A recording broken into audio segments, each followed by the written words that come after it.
আসসালামু আলাইকুম। Hello everyone. প্রিয় আপুরা ভাইয়ারা, আপনারা সবাই কেমন আছেন? আশা করছি আল্লাহ পাকের অশেষ রহমতে যে যেখানে আছেন ভালো আছেন, সুস্থ আছেন। তো আরও একটি ব্লগ নিয়ে চলে আসলাম আপনাদের মাঝে, আশা করছি ভালো লাগবে। তো আজকের ব্লগটা শুরু করলাম একদম কিচেন থেকে, সকালের নাস্তা থেকে শুরু করলাম। তো আজকে স্পেশালি নাস্তা বানাইতেছি। আজকে হয়েছে ম্যাডামের শেষ নাস্তা এখানে। তো একটু বানাচ্ছি ওনার মনের মতো কিছুটা। আর সকালবেলা কি নাস্তা বানালাম, এদিকে দেখেন আমি ফুল রান্না করলাম, তারপর হচ্ছে ডিম পোস্ট করলাম। আরও আমার ম্যাডামের একটি ফেভারিট একটি সকালের নাস্তা, ওইটাও আমি বানাইয়া মাইক্রোওভেনে রেখে দিছি। তো সত্যি অনেক খারাপ লাগতেছে, আজকে ম্যাডাম চলে যাবে। তো এটা আসলেই অন্যরকম একটা খারাপ লাগা কাজ করতেছে। মনে হইতেছে কি যেন একটা চলে যাচ্ছে, সত্যি খারাপ লাগতেছে। আর আপনাদের সাথে কি আর বলবো, বলার কিছু নাই। বাড়ির এমন একটা অবস্থা, এমন একটা পরিস্থিতি বাড়িতে, মানে অসুস্থতা। এখন আবার আমার অনেক খারাপ লাগতেছে, জানি না কেমন হয়। ইনশাল্লাহ ভালো।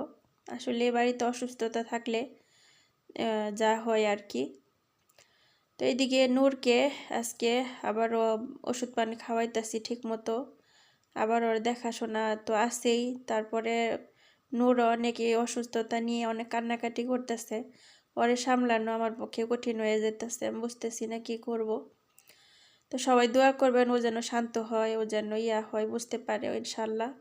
সবসময় ওর সাথে থাকার চেষ্টা করতেছি, ওর পাশে থাকার চেষ্টা করতেছি নিজের সন্তানের মতো।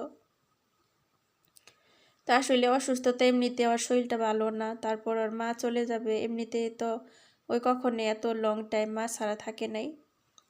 হয়তো বা মা 2-1 দিনের জন্য গেলে চলে আসছে, আবার সকালে গেছে বিকালে চলে আসছে, তো এরকম লং টাইমও যায় নাই, কখনো দূরে থাকে নাই। তার জন্য ওর মনটা অনেক খারাপ, কিন্তু ওকে বোঝাচ্ছি আমি যে টেনশন করো না, আম্মু চলে আসবে, আমি আছি তোমার সাথে, কোনো টেনশন নাই, তুমি রাতে আমার সাথে ঘুমাইবা, আমি তোমার সাথে ঘুমাবো, এরকম বুঝ দিতেছিলাম। এমনিতে তো আপনি দেখছেন যে অসুস্থতার অবস্থায় প্রথম থেকেই ও আমার সাথে, না বাবার কাছে থাকে না মার কাছে থাকে। তো আসলেই বিরক্ততা আছে, যে বিরক্ত বোধ করতেছি, কিন্তু যখন বিরক্ত বোধ করি তখন মনে হয় যে নিজের সন্তান হলে কি করতাম। তখন সব কিছু সুন্দর করে মেনে নেই, কারণ বাচ্চা মানুষ, কিছু করার নাই। আর ওরে ছোট থেকে নিজে হাতে বড় করছে, এরকম একটা অবস্থা। আর ওর সাথে রাগ করেও থাকতে পারি না, কিংবা ওর সাথে রাগ করতেও পারি না। কথায় আছে না যে এই বাচ্চা কাচ্চা লালন পালন করলে যেমন একটা খারাপ লাগা কাজ করে, এরকম।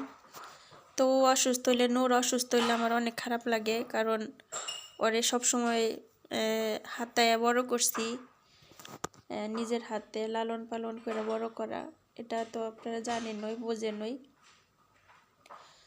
তো ইনশাআল্লাহ এই আর কি। তো যাই হোক, অনেক কথাই বললাম। এদিকে কাজ করতেছি, সকালের নাস্তা বানিয়ে টেবিলটা সাজাচ্ছিলাম, আর এই যে এখানে ফুল রান্না করলাম, আর হয়েছে এদিকে ডিম পোস্ট করলাম, আর ফুলের মধ্যে একটু অলিভ অয়েল দিয়ে দিলাম।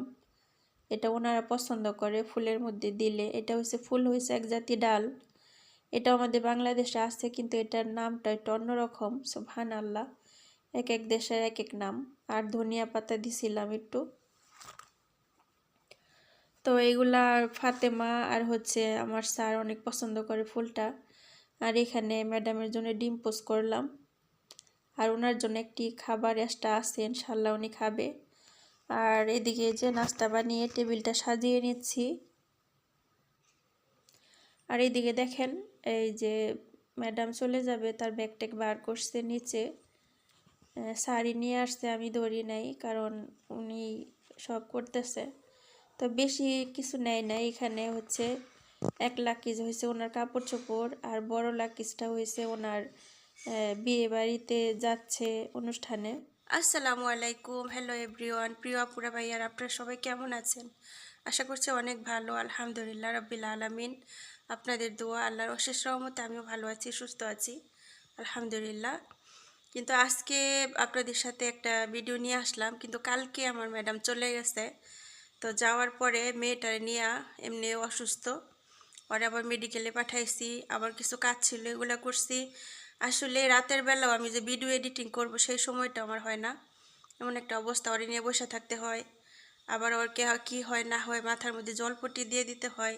এই ওর জ্বর আসতেছে, আবার যাইতেছে, শরীর ঠান্ডা হয়ে যেতেছে, আবার এমন জ্বর আসতেছে মানে ও নিঃশ্বাস নিতে পারে না এরকম লাগে। আর যখন ওর জ্বর আসে অতিরিক্ত যেমন শরীর ওর পুড়ে যেতেছে এমন লাগে, তখন বিশ্বাস করেন আমি ভয় পেয়ে যাই যে অন্যের বাচ্চা যদি একটা কিছু হয়ে যায় তাহলে কি হইব।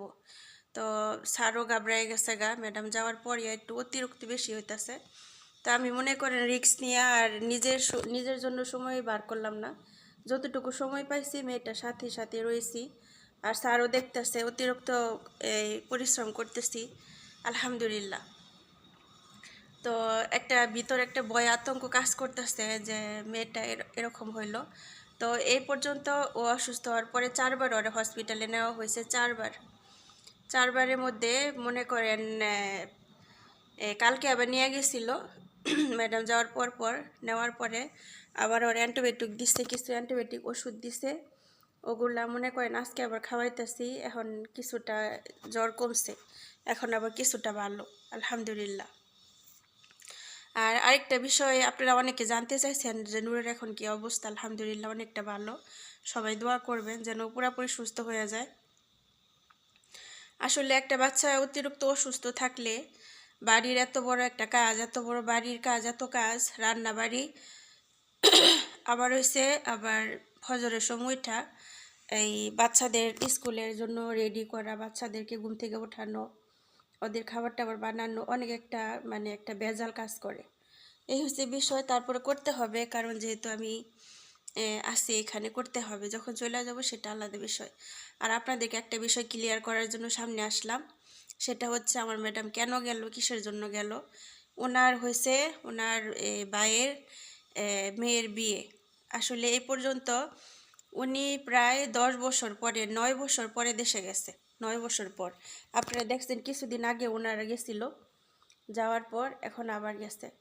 তো এতগুলা এই পর্যন্ত ওনার বোনের, তারপর ওনার ভাইয়ের, ওনার 2টা ভাই, ওনার 2টা বোন, পর্যন্ত ওনার বোনের আর ভাইদের যে মেয়েরা ছিল, ওনার বাবার ফ্যামিলিতে মেয়েদের সংখ্যা অনেক বেশি। তো যা মেয়েরা ছিল সবার বিয়ে হয়ে গেছে, আর একটা মেয়ে ছিল। আর যে বাচ্চাগুলো আছে এগুলো একদম ছোট ছোট, কারো 2 বছর, কারো 1.5 বছর, কারো 6-7 মাস এরকম। তো লাস্ট মেয়েটা অনেক ফুপুরে অনেক ভালোবাসে, বাসার পর মেয়েটা অনেক কান্নাকাটি করছে যে সবারই ফুপুরা থাকে বিয়েতে, আমার থাকে না, আমার ফুপুটার আমি দেখিও না। ওইবার যাওয়ার পর নাকি অনেক কান্নাকাটি করছে। তো করার পর আরও এর জন্য আরও গেছে যে লাস্ট বিয়াটা এটার মধ্যে উনি গেল। যাওয়ার পরে মানে সবাই রিকোয়েস্ট করছে তুমি আসো, কিন্তু ওনার এই ম্যাডামও কিন্তু অসুস্থ ছিল কিছুদিন। উনি অসুস্থর পরে ওনার মেয়েটা অসুস্থ হইলো, আর উনি কিন্তু অসুস্থ শরীর নিয়ে ওইখানে গেছে, মানে এখন ওইখানে অসুস্থ আছে, কিন্তু বিয়ে হয়েছে এই 2-3 দিন পরে হচ্ছে বিয়া। আর এদিকে নোটটাও অসুস্থ হয়ে গেছে, তো এর জন্যে গেছে ওনার বাস্তির বিয়েতে গেছে। ওইখানে যাওয়ার পর সবাই অনেকটাই আপসেট হয়ে গেছে যে এদিকে নূর অনেক অসুস্থ, আবার ওইদিকে ম্যাডাম অসুস্থ। তারপরও আলহামদুলিল্লাহ, তো সবাই দোয়া করবেন সব কিছু যেন ভালো থাকে, সুন্দর থাকে, সুস্থ থাকে ইনশাআল্লাহ। তো আজকে ভিডিওটা আর বড় করব না, আজকে এই ছোট্ট একটা ভিডিও দিলাম। সবাই দোয়া করবেন ইনশাআল্লাহ যেন ওরা মা বাচ্চারা সুস্থ থাকে, ভালো থাকে ইনশাআল্লাহ। সবার জন্য মনের গভীর থেকে দোয়া রইল, ভালো থাকবেন, সুস্থ থাকবেন, আল্লাহ হাফেজ, আসসালামু আলাইকুম।